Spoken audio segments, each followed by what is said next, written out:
அது சரியா ஜூலை 11, 2006 இந்தியாவுடைய வர்த்தக தலைநகரான மும்பை சிட்டில சூரியன் தன்னுடைய கடமையை முடிச்சிட்டு அஸ்தமனமாகிட்டு இருந்த மாலை நேரம் அது. மும்பை போக்குவரத்துடைய உயிர் நாடி அப்படின்னு சொல்லப்படுற லோக்கல் ட்ரெயின்கள் பயணிகளை சுமந்தபடி ரொம்பவே பரபரப்பா ஓடிட்டு இருந்துச்சு. வேலையை முடிச்சிட்டு வீட்டுக்கு போறவங்க, ஸ்கூல் மற்றும் காலேஜ் முடிஞ்சு வீட்டுக்கு போறவங்க, தங்களுடைய ரிலேட்டிவ்ஸ் உடைய வீட்டுக்கு போறவங்க, மும்பைய சுத்தி பார்க்க வந்தவங்க அப்படின்னு லட்சக்கணக்கான மக்கள் பல கனவுகளோடையும் பல எதிர்பார்ப்புகளோடையும் பல ட்ரெயின்கள்ல பயணம் பண்ணிட்டு இருந்தாங்க. ஆனா அப்படி அடுத்த கட்டத்தை நோக்கி பயணம் பண்ணிட்டு இருந்த அவங்களுக்கு அடுத்து நடக்க போற அந்த படு பயங்கரமான சம்பவத்தை பத்தி தெரியாம போயிருச்சு. சூரியன் அஸ்தமனமாக இருந்த அந்த பரபரப்பான மாலை பொழுதுல மும்பையுடைய லோக்கல் ட்ரெயின்ல டிராவல் பண்ணிட்டு இருந்த பல பேருடைய வாழ்க்கையும் அஸ்தமனமாக போகுது. எஸ், சர்ச் கேட் அப்படிங்கிற ரயில்வே ஸ்டேஷன்ல இருந்து ஆயிரக்கணக்கான பயணிகளை ஏத்திட்டு மெதுவா கிளம்ப ஆரம்பிக்குது ஒரு லோக்கல் ட்ரெயின். டைம் சரியா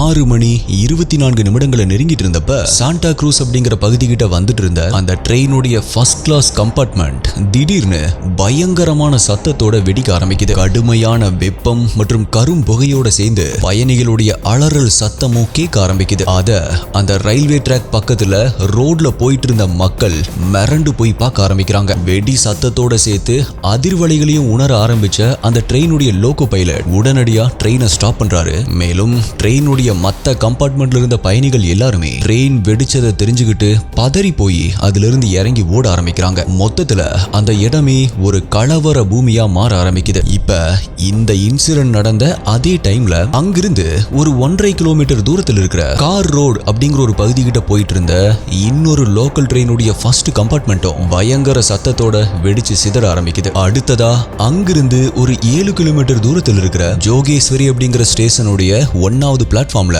ஆயிரக்கணக்கான பயணிகளை சுமந்துட்டு வந்த ஒரு லோக்கல் ட்ரெயின் மெதுவா நிக்க ஆரம்பிக்குது. டைம் சரியா 6:25 ஆகும்போது அந்த ட்ரெயினுடைய ஒரு ஃபர்ஸ்ட் கிளாஸ் கம்பார்ட்மெண்ட்டும் காதுகளை கிழிக்கிற மாதிரியான ஒரு சத்தத்தோட வெடிச்சு சிதற ஆரம்பிக்குது. ட்ரெயின், பிளாட்ஃபார்ம், ஸ்டேஷன் அப்படின்னு அங்கிருந்த மக்கள் எல்லாருமே அங்க என்ன நடக்குது அப்படின்னு புரியாம பயத்துல அலறிக்கிட்டே அங்கேயும் இங்கேயும் ஓட ஆரம்பிக்கிறாங்க. மேலும் அதிலிருந்து அடுத்த 10 நிமிஷத்துக்குள்ளேயே மும்பையில் இருக்கிற மாஹிம் ரயில்வே ஸ்டேஷன்ல ஒரு local train, Bhayandar, Matunga road, Borivali அப்படிங்கிற பகுதிகள் கிட்ட போயிட்டு இருந்த 3 லோக்கல் ட்ரெயின் அப்படின்னு இந்த எல்லா ட்ரெயின்களிலும் இருந்த ஃபர்ஸ்ட் கிளாஸ் கம்பார்ட்மெண்ட் அடுத்தடுத்து வெடிச்சு சிதற ஆரம்பிக்குது. இப்ப இந்த சம்பவத்தை பத்தி தெரிஞ்சுக்கிட்ட இந்தியாவுடைய மேற்கு ரயில்வே உடனடியா தன்னுடைய எல்லா ரயில் சேவைகளையும் நிறுத்தி வைக்குது. அப்படி எல்லா ரயில்கள் இருந்த பயணிகளும் அடுத்தடுத்து ரயில் இருந்து வெளியேற்றப்படுறாங்க. பிளாஸ்ட் நடந்த இடங்களை நோக்கி ஆம்புலன்ஸ் வாகனங்களும் ஃபயர் சர்வீஸ் வாகனங்களும் விரைய ஆரம்பிக்குது. இது எல்லாமே வெடிகுண்டு தாக்குதலா தான் இருக்கும் அப்படின்னு கெஸ் பண்ண போலீஸ் பாம் ஸ்குவாட வர வச்சு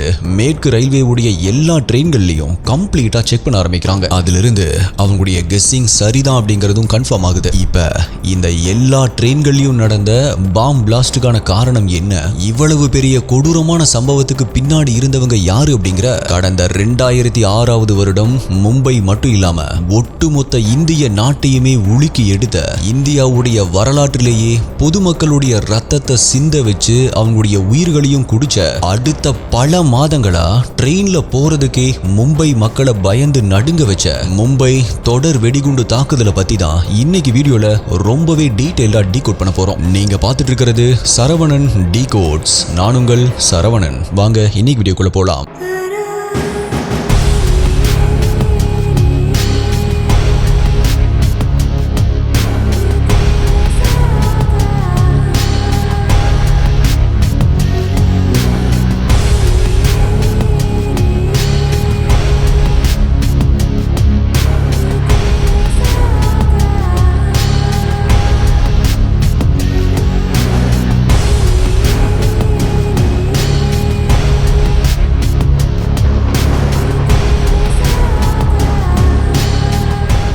உங்களுக்கு crime thriller, mystery, strange, solved, unsolved cases இதெல்லாம் பிடிக்கும் அப்படின்னா நீங்க இதோடைய ஃபேன் அப்படின்னா இப்பவே நம்மளுடைய சேனலுக்கு சப்ஸ்கிரைப் பண்ணிக்கோங்க. ஏன் அப்படின்னா இந்த மாதிரியான வீடியோஸ் தான் ஒரு நாள் விட்டு ஒரு நாள் நம்மளுடைய சேனல்ல வரும். இந்த வீடியோல நான் சொல்ற யூடியூப்ல காமிக்க முடியாத crime scene images, crime scene videos எல்லாமே நம்மளுடைய அஃபீஷியல் டெலிகிராம் குரூப்ல தான் அப்டேட் பண்ணுவோம். யூடியூப்ல கரெக்டா நோட்டிபிகேஷன் கிடைக்காதவங்களுக்கும் அங்க இன்ஸ்டன்டா அப்டேட் கிடைச்சிரும். டெலிகிராம் யூஸ் பண்ணாதவங்களுக்கு வாட்ஸ்அப்ல நம்மளுடைய சேனல் இருக்கு, அங்கேயுமே உங்களுக்கு இன்ஸ்டன்ட் அப்டேட்ஸ் கிடைச்சிரும். நம்மளுடைய அஃபீஷியல் வாட்ஸ்அப் மற்றும் டெலிகிராம் சேனலுடைய லிங்க் டிஸ்கிரிப்ஷன் பின்ட் கமெண்ட்ல கொடுத்திருக்கேன், செக் பண்ணி பாருங்க.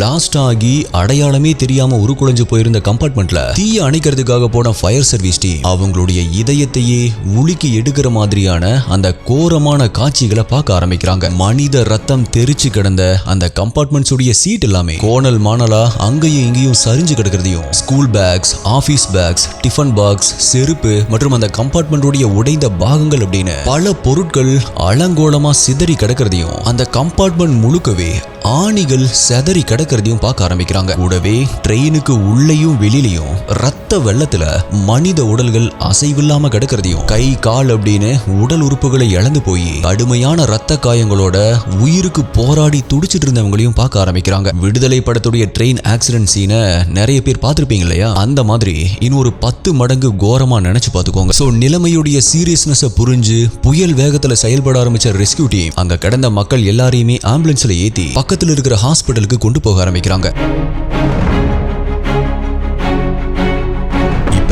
மும்பையுடைய லோக்கல் ட்ரெயின்கள் வெடிச்சு செதறின அந்த செய்தி அடுத்த கொஞ்ச நேரத்திலேயே டிவி மற்றும் ரேடியோ மூலமா நாட்டு மக்களுக்கு தெரிய ஆரம்பிக்குது. கூடவே விபத்துல பாதிக்கப்பட்டவங்களை பத்தின விவரங்களை தெரிஞ்சுக்கிறதுக்காக அவசர எண்களும் அறிவிக்கப்படுது. சோ வீட்டுல வேலைக்கு போன தன்னுடைய கணவருக்காக காத்திருந்த பெண்கள், காலேஜ், ஸ்கூலுக்கு போன தங்களுடைய குழந்தைகளுக்காக காத்திருந்த பேரண்ட்ஸ் அப்படின்னு இத பார்த்து பதறி போன மக்கள் பலருமே தங்களுடைய குடும்பத்தை சேர்ந்தவங்களுக்கு ஏதாவது ஆபத்து வந்திருக்குமோ அப்படிங்கிற பயத்துல தொடர்ச்சியா அந்த அவசர எண்களுக்கு கால் பண்ண ஆரம்பிக்கிறாங்க. கூடவே அங்க இருக்கிற ரயில்வே ஸ்டேஷன்களை நோக்கி படையெடுக்கவும் ஆரம்பிக்கிறாங்க. மேலும் சம்பவம் நடந்த இடங்கள்லயும் பாதிக்கப்பட்டவங்களை அட்மிட் பண்ணியிருந்த ஹாஸ்பிட்டல்லையும் மக்கள் கூட்டமா கண்ணீரும் கதறலுமா அலைமோத ஆரம்பிக்குது. அன்றைய நாள் இரவு அமைதியா உறங்கியிருக்க வேண்டிய மும்பை நகரம் அமைதியை இழந்து மக்களுடைய மரண ஓலங்களால அதிர ஆரம்பிக்குது. பட் அப்பதான் ட்ரெயின்களை சோதனை போட்டுட்டு இருந்த பாம் ஸ்குவாட் ஒரு முக்கியமான விஷயத்தை கண்டுபிடிக்கிறாங்க. போரிவாலி அப்படிங்கிற பகுதியில் பிளாஸ்ட் ஆன அங்கிருந்த ட்ரெயினை செக் பண்ண பாம் ஸ்குவாட் ஒரு ஃபர்ஸ்ட் கிளாஸ் கம்பார்ட்மெண்ட் உடைய லக்கேஜ் வைக்கிற ரேக்ல இருந்து பீப் சவுண்ட் வந்துட்டு இருக்கிறத நோட் பண்றாங்க. அந்த பீப் சவுண்ட் வந்த இடத்துல கருப்பு கலர்ல ஒரு பெரிய பேக் ஒன்னு இருந்திருக்கு. அந்த பேக்கை எடுத்து பார்க்கும் பொழுது அதுக்குள்ள ஏதோ ஒரு பொருள் இருக்குது அப்படிங்கறத புரிஞ்சுக்கிட்ட பாம் ஸ்குவாட் அதை ரொம்பவே கவனமா ஓபன் பண்றாங்க. அப்பதான் அதுக்குள்ள ஒரு புது ரைஸ் குக்கர் ஒன்னு இருக்கிறதையும், அதுல ஒரு அலாரம் கிளாக் மாதிரி வயர் கனெக்ஷன் எல்லாம் பிக்ஸ் பண்ணப்பட்டிருக்கு அப்படிங்கறதையும் பாக்குறாங்க. சோ இதெல்லாம் கவனிச்சவங்க சோ கண்டிப்பா இந்த ரைஸ் குக்கருக்குள்ள தான் பாம் இருக்கு அப்படிங்கறத உறுதிப்படுத்துறாங்க. மேலும் உடனடியா அதை ஒரு தனிமையான இடத்துக்கு கொண்டு போனவங்க தங்களுடைய நாலேஜை யூஸ் பண்ணி பாம வெற்றிகரமா செயலிழக்கவும் வைக்கிறாங்க. இப்ப முன்னாடி நாள் மறைஞ்ச சூரியன் மும்பையை சூழ்ந்திருந்த அந்த இருட்டை விளக்கி அடுத்த நாள் உதயமாகி காலையிலேயே எப்பவும் போல அதோடைய பிரகாசமான வெளிச்சத்தை கொடுத்தாலும் மும்பையில இருந்த ஆயிரக்கணக்கான மக்களுடைய மனசில் இருந்த இருள் விலகாம துக்கம் மட்டும்தான் நிறைஞ்சிருந்துச்சு. பிகாஸ் மும்பையில நடந்த அந்த 7 பாம் பிளாஸ்ட்லயும் மொத்தமா 209 உயிர்கள் பலியானதாகவும் 714 பேர் படுகாயம் அடைஞ்சதாகவும் அதுல ஒரு 50 பேர்கிட்ட கை, கால், கண்ணு, காது, மூக்கு அப்படின்னு தங்களுடைய உடல் உறுப்புகளை இழந்திருக்காங்க அப்படின்னு அதிகாரப்பூர்வமான செய்திகள் வெளிவர ஆரம்பிக்குது.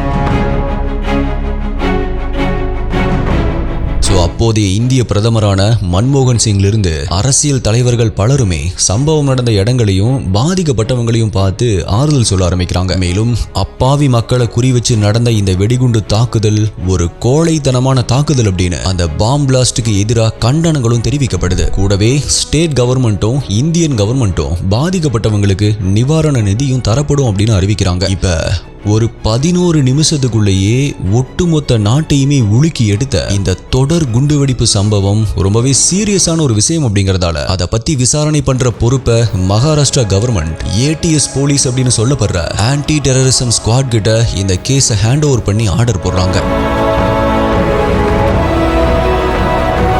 சோ ஜூலை 13 அன்னைக்கு தங்களுடைய விசாரணையை ஸ்டார்ட் பண்ண ஏடிஎஸ் போலீஸ் இந்த பாம் பிளாஸ்ட் நடந்த எல்லா லோக்கல் ட்ரெயின்களுமே சர்ச் கேட் அப்படிங்கிற ஸ்டேஷன்ல இருந்து தான் கிளம்பியிருக்கு அப்படிங்கிறதையும், அந்த ட்ரெயின்களுடைய ஃபர்ஸ்ட் கிளாஸ் கம்பார்ட்மெண்ட்ல தான் பாம் வைக்கப்பட்டிருக்கு அப்படிங்கிறதையும் கன்ஃபார்ம் பண்றாங்க. ஆக்சுவலா பிளாஸ்ட் ஆன எல்லா ட்ரெயின்கள்லயும் பாம் தான் வைக்கப்பட்டிருக்கு அப்படிங்கிறது போலீஸ் எப்படி கன்ஃபார்ம் பண்ணாங்க அப்படின்னா, ஆல்ரெடி பாம் ஸ்குவாட் டிஃப்யூஸ் பண்ண குக்கர்ல வெடி மருந்தோட சேர்த்து கிலோ கணக்குல ஆணிகளும் இருந்திருக்கு. அதே மாதிரி பிளாஸ்ட் ஆன ட்ரெயின்களுடைய கம்பார்ட்மெண்ட்லயும் கூட அதிக அளவுல ஆணிகள் சிதறி கடந்திருக்கு. கூடவே அந்த கம்பார்ட்மெண்ட் எல்லாத்துலயுமே சோதனை போட்ட ஃபாரன்சிக் டீம் அதுல வெடிமருந்துகள் செதறி கடந்திருக்கு அப்படிங்கறதையும் கன்ஃபார்ம் பண்றாங்க. சோ இது எல்லாத்தையுமே வச்சு நடந்தது பாம் பிளாஸ்ட் தான் அப்படிங்கறத கன்ஃபார்ம் பண்ண போலீஸ் அது கூடவே சேர்ந்து இன்னொரு முக்கியமான விஷயத்தையும் கண்டுபிடிக்கிறாங்க. எஸ், பிளாஸ்ட் ஆன 7 ட்ரெயின்லயுமே உடைஞ்சு போன ஒரு குக்கருடைய ஹேண்டில் இருக்கு அப்படிங்கறத கண்டுபிடிக்கிறாங்க. அதுல ஆல்ரெடி பாம் ஸ்குவாட் டிஃப்யூஸ் பண்ணதும் ஒரு குக்கர் பாம் தான் அப்படிங்கறதால பிளாஸ்ட் ஆன மத்த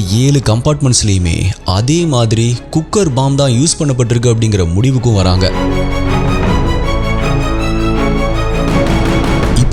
அவங்களுக்கு கிடைச்ச அந்த 8 குக்கருடைய ஹேண்டில் இருந்த பெயர்களை வச்சு அது எல்லாமே ஒரே கம்பெனியுடைய குக்கர் தான் அப்படிங்கறதையும் கன்ஃபார்ம் பண்றாங்க. சோ நேரா அதை மேனுஃபேக்சர் பண்ண அந்த கம்பெனிக்கு போன போலீஸ் அந்த சீரியல் நம்பர் போட்ட குக்கர்கள் எல்லாமே எந்த கடைகளுக்கு டிஸ்ட்ரிபியூட் ஆயிருக்கு அப்படிங்கிற விவரங்களையும் கலெக்ட் பண்றாங்க. அப்பதான் அது எல்லாமே பாம் பிளாஸ்ட் நடந்த சாண்ட்ரா க்ரூஸ் அப்படிங்கிற பகுதியில் இருக்கிற ஒரே ஒரு குறிப்பிட்ட கடையில் இருந்து தான் வாங்கப்பட்டிருக்கு அப்படிங்கறதையும் கண்டுபிடிக்கிறாங்க. நார்மலா ஒரு கடைக்கு குக்கர் வாங்க வர்றவங்க அதிகபட்சமா 1 அல்லது 2 குக்கர் தான் வாங்குவாங்க இல்லையா? ஆனா ஒட்டு மொத்தமா ஒருத்தர் 8 குக்கர் வாங்குறாங்க அப்படின்னா அவங்கள அந்த கடையுடைய ஓனர் ஈஸியா மறக்க மாட்டாங்க இல்லையா? சோ அதே மாதிரி தான் போலீஸோடைய விசாரணையில அந்த 8 குக்கரையும் வாங்கின 3 பேருடைய அடையாளங்களை அந்த கடையுடைய ஓனர் போலீஸ் கிட்ட சொல்ல ஆரம்பிக்கிறாரு. சோ அதை வச்சு போலீஸும் சில டிராயிங்ஸையும் ரெடி பண்ண ஆரம்பிக்கிறாங்க. மேலும் இந்த கேஸ்ல போலீஸ்க்கு இருந்த இன்னொரு எவிடன்ஸ் என்ன அப்படின்னா அது அந்த குக்கர் வைக்கப்பட்டிருந்த கருப்பு கலர்ல இருந்த பேக் தான். அதாவது பாம் ஸ்குவாட் டிஃப்யூஸ் பண்ண குக்கர் பாம் ஒரு கருப்பு கலர் பையில தான் இருந்துச்சு. சோ அந்த பையை வச்சுட்டு வந்தவங்க யாரையாவது நீங்க பாத்தீங்களா அப்படின்னு பாம் பிளாஸ்ட் நடந்த ஸ்டேஷன் மற்றும் ட்ரெயின்கள் இருந்த மக்கள் கிட்ட போலீஸ் விசாரிக்க ஆரம்பிக்கிறாங்க. பட் அப்பதான் அவங்க கொஞ்சம் கூட எதிர்பார்க்காத இன்னொரு பிரேக் த்ரூ ஒன்னும் அவங்களுக்கு கிடைக்க ஆரம்பிக்குது. எஸ், பாம் பிளாஸ்ட்ல உயிரிழந்த மக்களுடைய இறந்த உடல்களை அவங்களுடைய ஃபேமிலி மெம்பர்ஸ் கிட்ட ஹேண்ட் ஓவர் பண்ற வேலையை கம்ப்ளீட்டா முடிச்சப்பதான் யாருமே வாங்க வராத ஒரு இளைஞருடைய இறந்த உடல் மட்டும் மார்ச்சுரியில அனாதையா கடந்திருக்கு. சோ அந்த இளைஞருடைய போட்டோவை வச்சு போலீஸ் விசாரிக்க ஆரம்பிக்கிறாங்க. அப்பதான் அந்த பாம் பிளாஸ்ட்ல காயம் அடைஞ்சு உயிர் பிழைச்சிருந்த சில பயணிகள் அந்த இளைஞர் தான் கருப்பு கலர் பைய வச்சுக்கிட்டு கம்பார்ட்மெண்ட் குள்ள நின்னுட்டு இருந்தாரு அப்படின்னு சொல்ல ஆரம்பிக்கிறாங்க. அதிலிருந்து அந்த இளைஞன் தான் பாம ட்ரெயின்குள்ள கொண்டு வந்து வச்சிருக்கணும் அப்படின்னும் மேபி அவன் தான் அதை வச்சுட்டு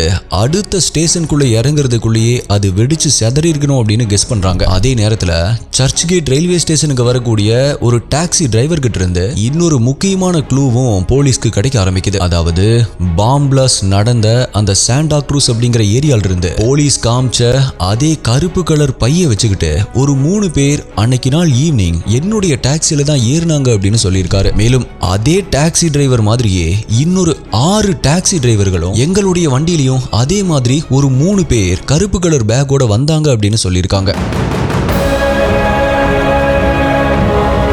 சோ அந்த டாக்ஸி டிரைவர் சொன்ன அடையாளங்களை வச்சு அந்த சாண்டா க்ரூஸ் பகுதியில் போய் விசாரிச்ச போலீஸ் மொத்தமா ஒரு 400 பேரை சந்தேகத்தின் பேர்ல அரெஸ்ட் பண்ண ஆரம்பிக்கிறாங்க. கடந்த காலங்கள்ல அந்த 400 பேருடைய ஆக்டிவிட்டீஸ் எப்படி இருந்துச்சு அப்படிங்கறதையும் அவங்க எங்கெல்லாம் போயிட்டு வந்தாங்க அப்படிங்கறதையும் போலீஸ் விசாரிக்க ஆரம்பிக்கிறாங்க. மேலும் அந்த 400 பேரும் போன் மூலமா யாரு கூட எல்லாம் பேசினாங்க அப்படிங்கறதையும் தெரிஞ்சுக்க அவங்களுடைய கால் ஹிஸ்டரியும் செக் பண்ண ஆரம்பிக்கிறாங்க. இப்படி எல்லாத்துல இருந்துமே ஒரு 13 பேர் மேல மட்டும் போலீஸுடைய கழுகு பார்வை அழுத்தமா பதிய ஆரம்பிக்குது. எஸ், முகமது சாஜித், ஹுசைன், தன்வீர், அன்சாரி, ஜமீர் அகமது, சுகைல் முகமது, ஆசிஃப், ஃபைசல் ஷேக், சித்திக், ஷேக் முகமது, முசாமில் சாஜித், கமல் அன்சாரி, அப்துல் வாஹித் அப்படிங்கிற 13 பேர் தான் இந்த பாம் பிளாஸ்ட பண்ணியிருக்கணும் அப்படிங்கிற முடிவுக்கு போலீஸ் வர ஆரம்பிக்கிறாங்க. பிகாஸ் இவங்க எல்லாருமே கடந்த சில ஆண்டுகள்ல பாகிஸ்தானுக்கு போயிட்டு வந்திருக்காங்க அப்படிங்கறதும் பாகிஸ்தான்ல இருந்து அடிக்கடி இவங்களுக்கு போன் கால்ஸ் வந்துட்டு இருந்திருக்கு அப்படிங்கறதும் போலீஸ்க்கு தெரிய ஆரம்பிக்குது. மேலும்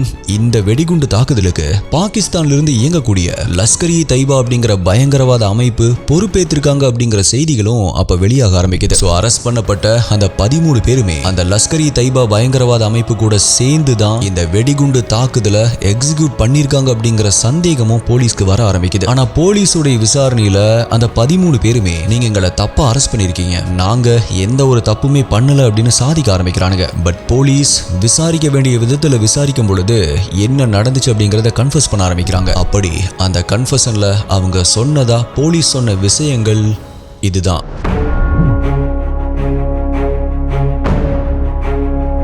இந்தியாவுடைய வரலாற்றுல கருப்பு பக்கங்களா பதிஞ்ச சம்பவங்களை பட்டியல் போட்டோம் அப்படின்னா அதுல 2002 நடந்த குஜராத் கலவரம் ஒரு முக்கியமான இடத்தை பிடிக்கும் அப்படின்னு தான் சொல்லணும். பிகாஸ் இந்துக்களுக்கும் முஸ்லிம்களுக்கும் இடையே ஏற்பட்ட அந்த கலவரத்துல 254 இந்துக்களும் 790 முஸ்லிம்களும் கொடூரமா கொலை செய்யப்பட்டாங்க. இதுல இஸ்லாமியர்களுடைய இறப்பு தான் அதிகம் அப்படிங்கறதால இது இஸ்லாமியர்களுக்கு எதிராக நடந்த கலவரம் தான் அப்படின்னு இந்திய இஸ்லாமியர்கள் மத்தியில கோபம் வர ஆரம்பிக்குது. அப்படி கோவப்பட்ட இஸ்லாமியர்கள்ல ஒருத்தனா இருந்த ஃபைசல் ஷேக் அப்படிங்கிற ஒரு இளைஞர் குஜராத் கலவரத்துக்கு பழி வாங்குற விதமா ஒரு மிகப்பெரிய தாக்குதலை இந்தியால நடத்தணும் அப்படின்னு முடிவு பண்றான். ஆக்சுவலா இந்த ஃபைசல் ஷேக் இந்தியால தடை செய்யப்பட்ட தீவிரவாத இயக்கமான இந்தியன் முஜாஹிதீன் அப்படிங்கிற இயக்கத்திலையும் SIMI அப்படிங்கிற தடை செய்யப்பட்ட இஸ்லாமிய மாணவர் இயக்கத்திலையும் மெம்பரா இருந்திருக்கு. அதிலிருந்து தான் அவனுக்கு பாகிஸ்தான்ல இருக்கிற லஷ்கர்-இ-தொய்பா பயங்கரவாதிகள் கூடயும் தொடர்பு ஏற்பட்டிருக்கு. சோ இந்தியால இருந்து பாகிஸ்தானுக்கு கிளம்பி போன அந்த ஃபைசல் ஷேக் லஷ்கர் பயங்கரவாதிகளோட சேர்ந்து தீவிரவாத பயிற்சியை எடுக்க ஆரம்பிக்கிறான். மெஷின் கன்களை ஆபரேட் பண்றது எப்படி,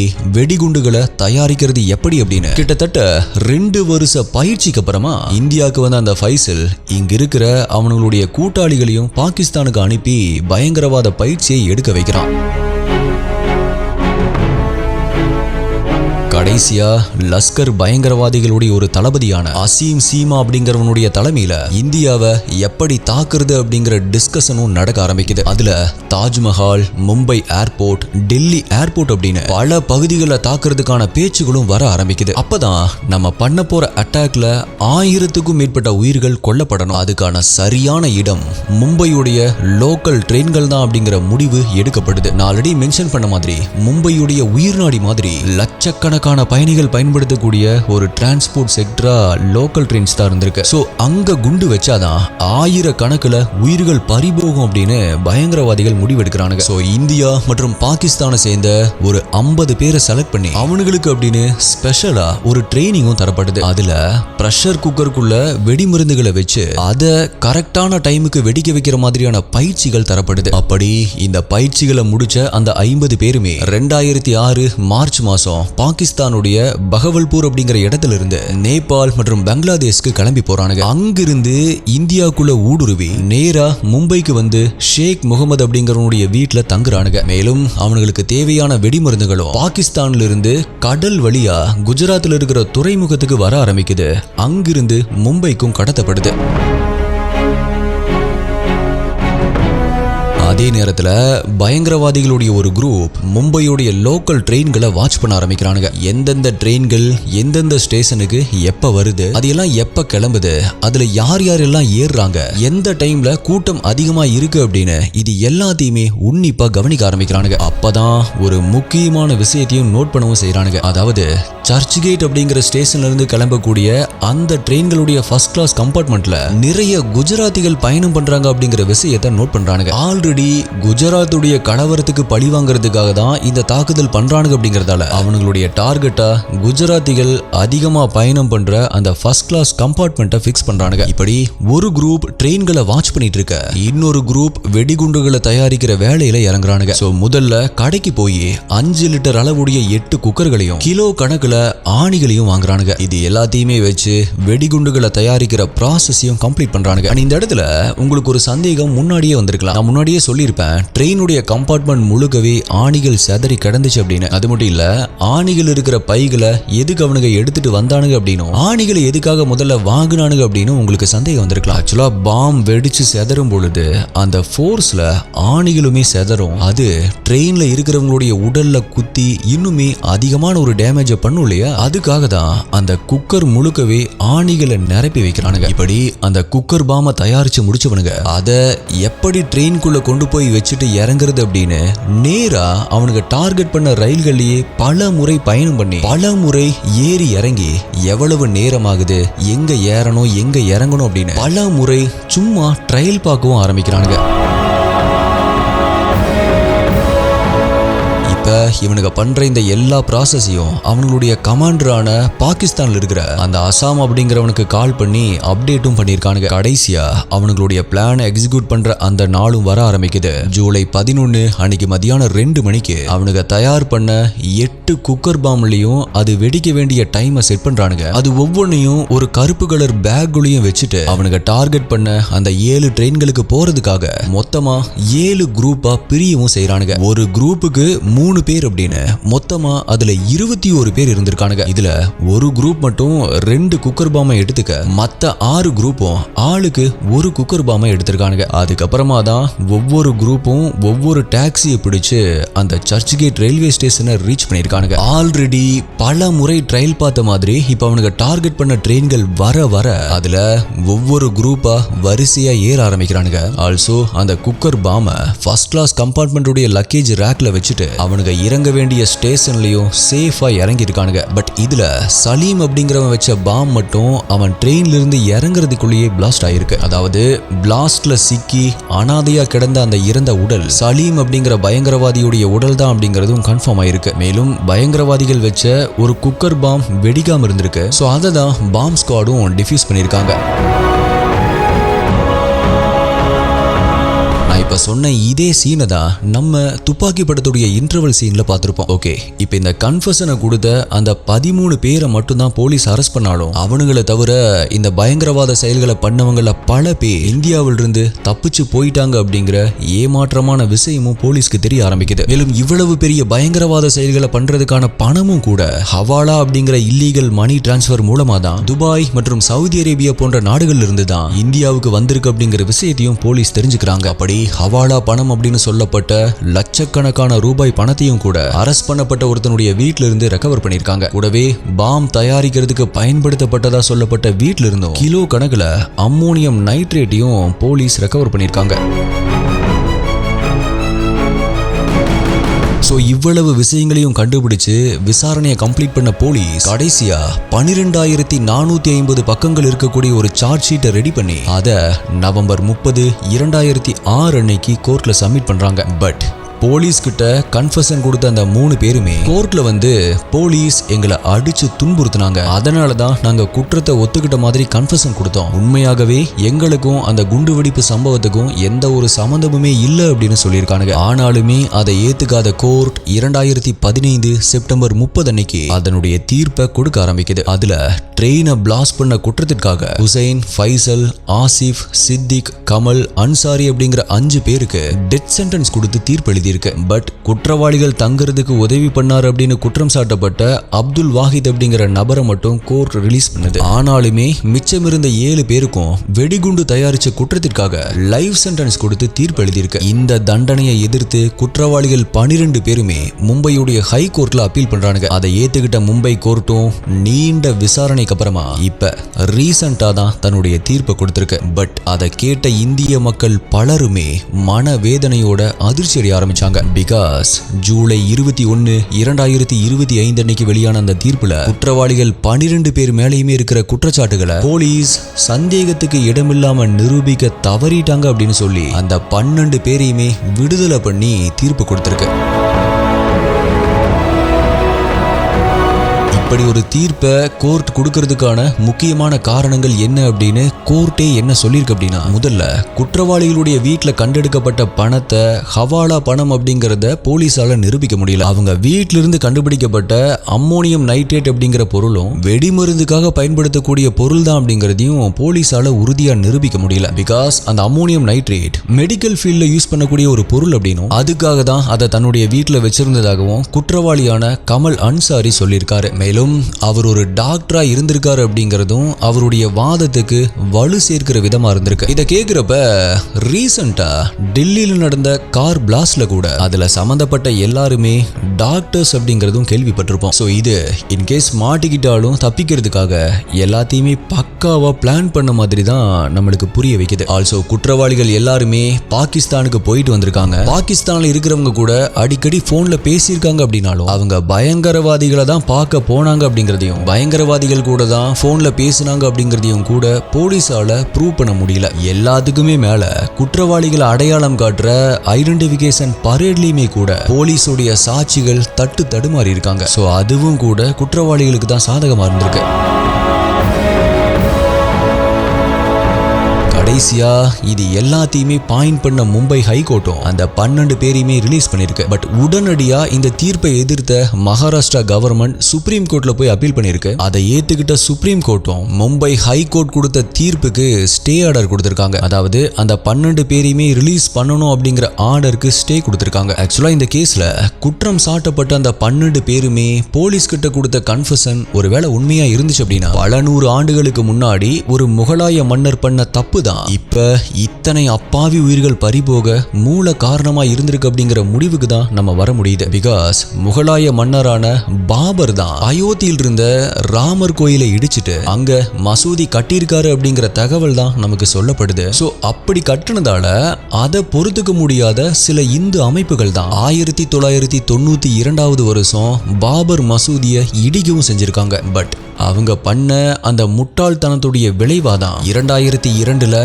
கோத்ரா அப்படிங்கிற ரயில்வே ஸ்டேஷன்ல வச்சு சபர்மதி அப்படிங்கிற பேசஞ்சர் ட்ரெயினை சில இஸ்லாமியர்கள் தீய வச்சு எரிச்சிட்டாங்க அப்படின்னு சொல்லப்படுது. மேலும் அந்த சம்பவத்தை இஸ்லாமியர்கள் பண்ணிட்டாங்க அப்படிங்கிற கோபத்துல தான் குஜராத்தில் இருக்கிற இந்துக்கள் இஸ்லாமியர்கள் மேல தாக்குதல் நடத்தினாங்க அப்படின்னும் அதுக்கு பதிலடியாதான் இஸ்லாமியர்களும் இந்துக்களை தாக்குனாங்க அப்படின்னும் அதனாலதான் குஜராத் கலவரமும் நடந்துச்சு அப்படின்னு சொல்லப்படுது. சோ இந்த குஜராத் கலவரத்துக்கு பழி வாங்குற விதமா தான் மும்பை ட்ரெயின் பாம் பிளாஸ்டும் நடந்திருக்கு அப்படிங்கறத வச்சு பாக்குறப்ப முகலாய மன்னர் பாபர் பண்ண தப்பு தான் இப்ப வரைக்கும் இத்தனை அப்பாவி உயிர்கள் பலியாகிறதுக்கான ஆரம்ப புள்ளியா இருந்திருக்கு அப்படிங்கிற முடிவுக்கு தான் நம்மளால வர முடியுது. So my dear STI investigators, நீங்க இத பத்தி என்ன நினைக்கிறீங்க? நூற்றுக்கணக்கான ஆயிரக்கணக்கான அப்பாவி உயிர்கள் பலியாக காரணமா இருந்த இந்த ஒரு சம்பவத்தை பத்தியும் மும்பை ட்ரெயின் பாம் பிளாஸ்ட பத்தியும் நீங்க என்ன நினைக்கிறீங்க அப்படிங்கறத கீழே கமெண்ட்ல சொல்லுங்க. வீடியோவை நிறைய பேர் பாக்குறீங்க, ஆனா லைக் போடாம பாத்துட்டு இருக்கீங்க. நீங்க போடுற அந்த ஒரு சின்ன லைக் தான் எனக்கு ஒரு மோட்டிவேஷனா இருக்கும். ஆல்சோ அடுத்தது என்ன கேஸ் வேணும், என்ன டாபிக்ல வீடியோ வேணும் அப்படிங்கறதையும் கீழே கமெண்ட் பண்ணுங்க. உங்களுடைய பெஸ்டான கமெண்ட் அடுத்த வீடியோல வரும். வேற ஒரு வீடியோல மீட் பண்றேன். நன்றி, பாய்.